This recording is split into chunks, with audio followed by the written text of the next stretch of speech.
So mapagpalang umaga po. May isda lang tayo, tinanghali tayo ngayon. Kukuha lang tayo ng pananghalian. Dag-ulam natin sa tanghali. Kasabawan tayo. Tayo sa gawin doon. Medyo malayo-layo yung konti lalakarin natin. Okay. Tayo sa matilapya. Medyo marami-rami. Para saglit lang tayo. Saglit lang tayo.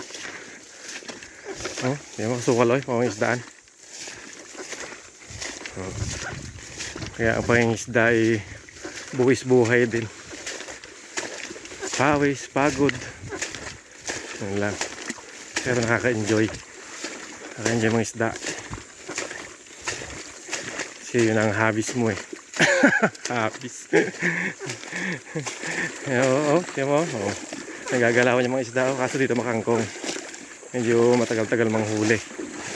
Tayo doon. So medyo malinis-linis. Yung yakar natin medyo malayo-layo din. Gawin tayo sa malinis. Ang kawayan dito sa amin. Maraming pangingisdaan. Ito ang buhay dito sa probinsya. Malapit pa tayo. Gagawin tayo sa gawiton. Medyo malinis. Kasi pag nadaanan ng kuryente, lutang agad. Ito tulad sa makangkong, mahirap. Dami silang susutan sa ilalim.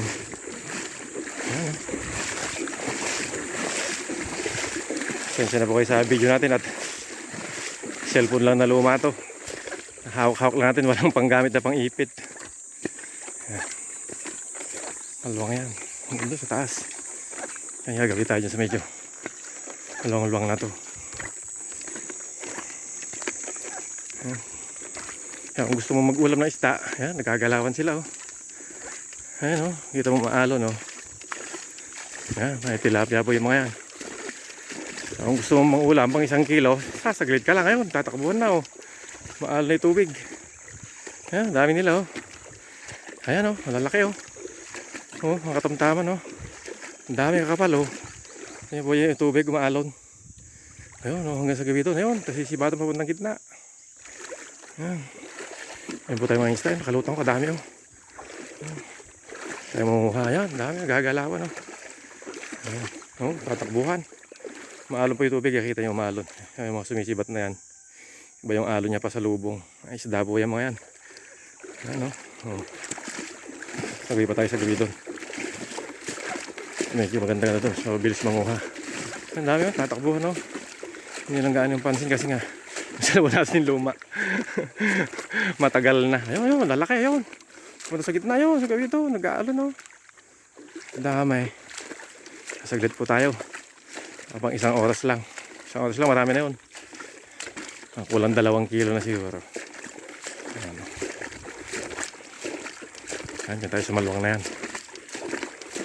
Hindi malalim dyan pero maraming isda. Hanggang bewang siguro. Tamtaman lang. Ano lang Ano pa yung isda na yan? Panay kawayan dito. Lakad ka nga lang. Maraming isda dito.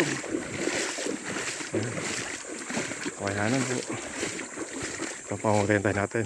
Dito po tayo tutusok ngayon. Yung area na to. Ayan. Tapos magpapagawin po tayo dun sa taas. Yung masukal na yun. Nalaglag na akasya na yun. Kakalaking akasya nalaglag. Dahil sa baha. Kasi po mga lods, upload ko kayo mamaya kung anong huli natin. Kulang tayo ng pang-ulam. Dagdag ulam. Sige po, paalam po. Isang mapagpalang umaga. Magandang umaga po sa inyong lahat. God bless.